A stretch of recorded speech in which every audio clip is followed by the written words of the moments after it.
Assalamualaikum guys, welcome back. Aku dapat video ni daripada sahabat-sahabat kita yang minta aku untuk ulas dan bagi pendapat aku.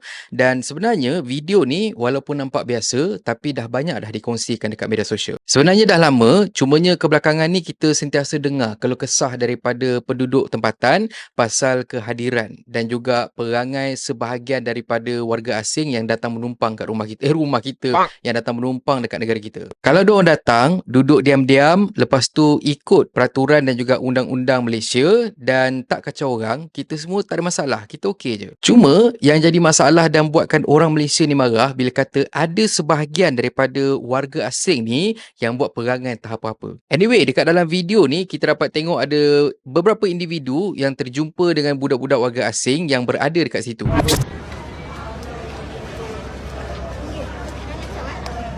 Jangan kacau Depan ni. Jangan kacau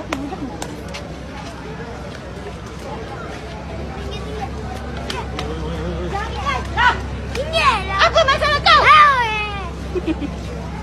Dekat dalam akaun yang aku download video ni, dia ada tulis alert. Berhati-hati bila terjumpa mereka ni. Mereka ni paksa dan juga apabila kita rakam pergerakan mereka, mereka lari, mereka marah jika kita rakam mereka. Jadi itu awareness yang disampaikan oleh akaun ni yang mana pada pendapat aku memang ada logik dia jugalah. Kita memang kena hati-hati sebab takut nanti apa pula yang jadi. Kita sendiri pun tak tahu warga asing yang kita jumpa tu sama ada dia masuk ke Malaysia ni secara halal ataupun sebaliknya.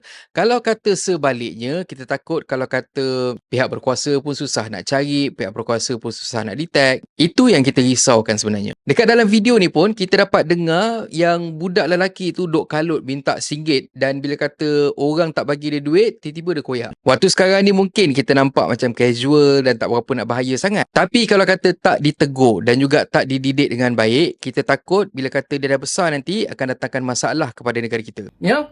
Silap nanti bila kata dah besar, dia on TikTok, dia live, lepas tu dia minta gift. Dan bila kata gift tu tak dapat, dia mula meroyan. Dan kalau kata dekat luar tu nanti lagi bahaya. Kita takut nanti tak siapa yang dia tarik, lepas tu bawa pergi belakang lorong. Betul pun.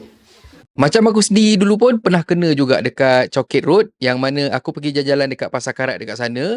Lepas tu tiba-tiba aku kena grab dengan dua orang kiri kanan dan nak dipendekkan cerita. Cerita memang sebenarnya memang panjang sangat. Banyak benda yang jadi.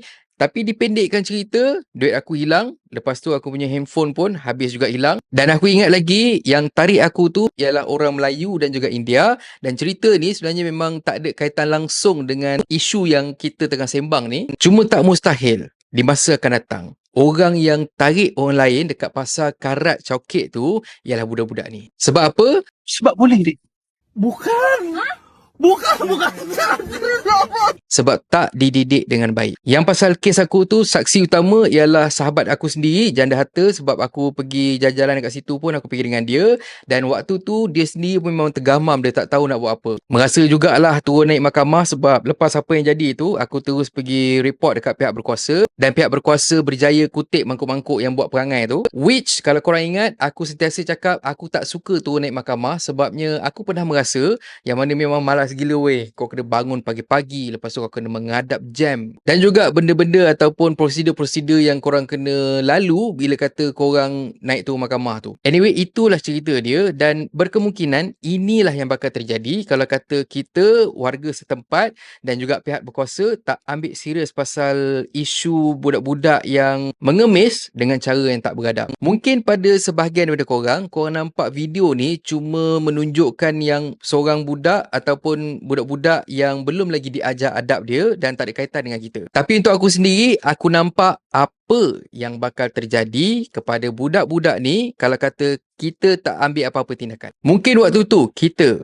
ataupun mungkin ahli keluarga ataupun kenalan kita yang terpaksa berdepan dengan situasi yang mana budak-budak ni dah pun besar dan cari makan dengan cara yang tak berapa elok. Dunia sekarang ni makin tenat dan orang akan buat apa saja untuk hidup dan capai apa yang diorang nak. Itu fakta yang kita tak boleh nak sangkal. Betul tak? Dan akhir kata pepantun, nak pandai makan kismis. Makan kismis depan komputer. Masa kecil belajar mengemis. Dah besar jadi gangster. Dan kalau korang suka konten ada dalam channel ni, please consider to subscribe. Okay? So thank you very much for watching and have a nice day. Assalamualaikum. Assalamualaikum guys. YouTube ada fungsi baru iaitu Super Thanks. Siapa yang nak belanja aku kopi, korang boleh tekan butang Super Thanks kat bawah ni. Korang belanja aku RM6 je. So kalau sesiapa yang nak belanja aku kopi, bolehlah tekan Super Thanks ya. Anyway, terima kasih sangat-sangat untuk sokongan korang. Assalamualaikum.